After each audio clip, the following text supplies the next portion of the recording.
I'm an immortal, but my wife was just a regular human with barely any time left. So I made her a promise. Once I ascended, I'd track down her reincarnation and bring her up to the heavens to be with me forever. But on the day I finally ascended, I cast a spell to trace my wife Arwan's fate, and all I got back was nothing. Pure void. That means someone forcibly wiped out her destiny. Otherwise, why is there no cycle of reincarnation? No rebirth. Nothing. My heart just dropped. I tore through space and came back down to the mortal world. I went straight to Arwan's grave. When I opened it, nothing inside. Just an empty cenotaph.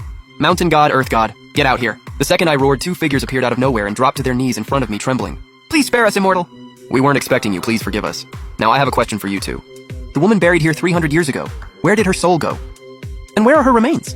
They exchanged a look, and finally the earth god stuttered out. Immortal lord. Your wife, she actually never died. Never died? A wave of relief hit me. But right behind it came something even worse. If she never died, why is there an empty grave here? Why can't I trace her fate? Explain, now. Immortal lord, don't you remember? 300 years ago, the day you ascended. Your own sect, Tianquan Sect's grandmaster, showed up. They said mortals bring bad energy, that she'd disturb your Tao heart after ascension, so they took her away. My breath caught in my throat. Tianquan Sect, that's my own sect. So it was my master, the kind-faced, protect the world, slay evil master who raised me. And my fellow disciples, the ones I treated like family, who I brought glory to, they took Erwin. Took her where? The mountain god and earth god went quiet for a long moment, then finally whispered, Miss Erwan. I was taken to the demon ceiling tower. It was like a billion lightning bolts went off in my head at once. The demon ceiling tower, Tianquan Sect's prison for the world's most dangerous demons. Brutal winds, raging fire, pure resentment energy, the kind of place that makes all three realms shudder. And they threw my Erwin in there, a woman who couldn't even hurt a fly. They locked her in the demon ceiling tower. I didn't even stop to think. My body had already turned into a streak of light. I tore through space and appeared right at the gates of Tianquan Sect. 300 years had passed. Because of me, Tianquan Sect had become the #1 sect in the mortal world. The words Tianquan Sect above the gate, I carved those myself back in the day. Looking at them now just felt like a cruel joke. Who goes there? How dare you trespass on Tianquan holy ground? Two gate disciples saw me appear out of thin air and immediately drew their swords. I didn't even acknowledge them. One step, and I was already inside the gate. The two disciples felt it, an unstoppable force that gently pushed them aside. My arrival had already alarmed the entire sect. Countless figures came flying in from every direction, surrounding me completely. Leading them was the master I once respected most, Qingshu, Grandmaster of Tianquan Sect. Behind him stood a crowd of elders, and all my fellow disciples I used to be so close with. Xuan King, my boy.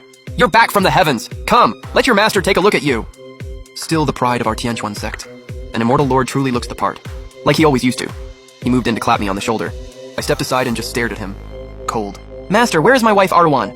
Qingsu's smile froze on his face. The elders and disciples behind him, their expressions all shifted into something strange. Xuan King, you just got back and the first thing you ask about is that mortal? She was just a regular human with a 100-year lifespan. She's long turned to dust. You're an immortal lord now. Cut your ties with the mortal world and focus on the Tao. Why are you still hung up on things from the past? Right, Marshall brother. You're an immortal lord. You could have any celestial beauty you want. Why are you still thinking about that mortal girl? She was just a fling on your cultivation path. You should have let go a long time ago. This was my junior Marshall sister. Now a sect elder, the immortal Lingling. The way she looked at me, zero shame, pure obsession. I remembered how she always had it out for Arwen back then. I thought it was just petty jealousy and never took it seriously. Now just thinking about it makes me sick. I'll ask one more time. Where is my wife? And before the words even fully left my mouth, a terrifying wave of celestial power exploded outward from me. The entire mountain range of Tianquan Sect shook. Weaker disciples spat blood on the spot. They collapsed. Qingshu's expression finally changed. He looked at me, shock, confusion, and a flash of fury at being defied. How dare you, Xuan King? What is this attitude? Your master is doing this for your own good. That mortal woman was the one weak spot in your Tao heart. I sealed her in the demon ceiling tower, to burn away her mortal energy with the fierce winds and fire, to sever the karmic bond between you two, so you could reach the highest Tao. And not only are you not grateful, you dare use your celestial power against your own master? The demon ceiling tower. Gentle, kind. The woman who wouldn't even step on an ant. You people locked her in that hellhole for a full 300 years and you call it for my own good? Sure, for my own good. You self-righteous hypocrites.